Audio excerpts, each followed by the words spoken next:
croissance que vous avez balayé, je trouve, un peu rapidement, en disant qu'il ne pouvait pas concerner les adolescents de 14-15 ans qui, eux, étaient en pleine croissance. Or, je crois qu'ils sont concernés au plus haut chef. C'est très terre à terre ce que je vous dis, mais voilà, j'aimerais bien que vous vous expliquiez là-dessus. Qu'est-ce que vous voulez dire quand vous dites que les gens de 14-15 ans seraient allergiques au thème de la décroissance? Merci. Merci beaucoup pour la question qui, en effet, signale que je ne me suis pas bien fait comprendre et que je dois compléter la réponse. Pascal a 2 enfants qui sont parfois un peu turbulents. Exact.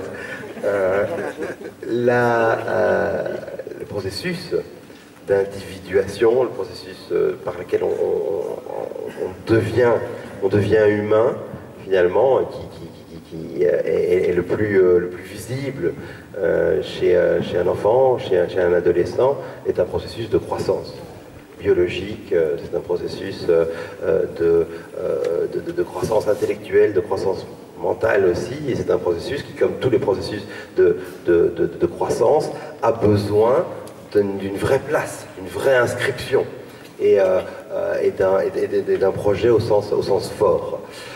C'est un processus de croissance, et ce n'est pas un processus de décroissance par rapport à cela. Donc, ce que je voulais dire, c'est que, de manière très générale, de manière existentielle, ce sont ces processus-là que l'on encourage. Processus de croissance, prograder, aller en avant, progresser, cela concerne toute vie humaine.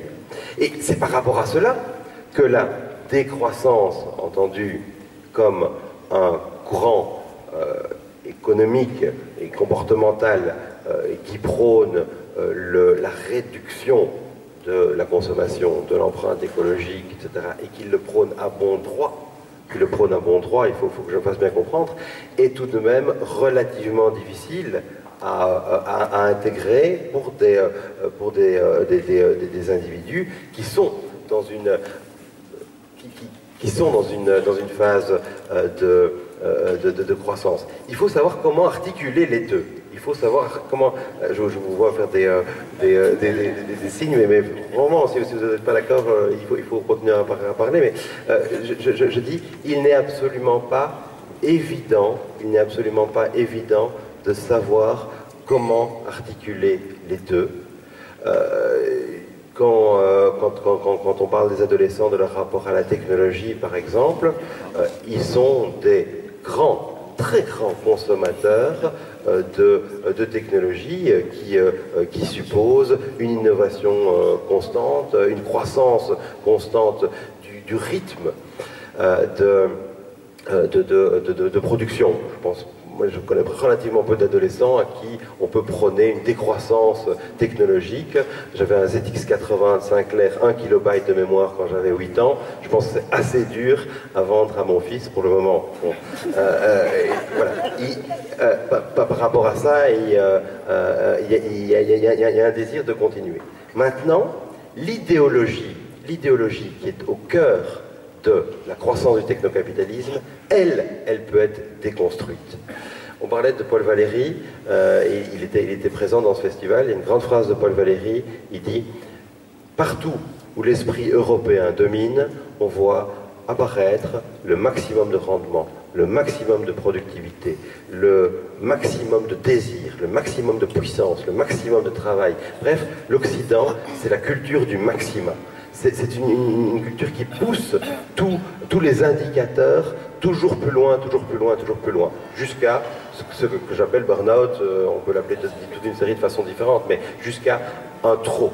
Et cette déconstruction de la culture des maxima, là, je crois qu'elle est très audible par des adolescents. Là, je crois qu'ils comprennent peut-être plus la notion de rechercher le juste équilibre que la notion de décroissance. Personnellement, et même si les deux concepts se recouvrent et se chevauchent, je serais beaucoup plus dans une pédagogie de l'équilibre, en disant que l'équilibre doit être inventé, en disant que l'équilibre n'est pas stable, en disant que l'équilibre est précaire, en disant que l'équilibre est un équilibre évolutif et mobile.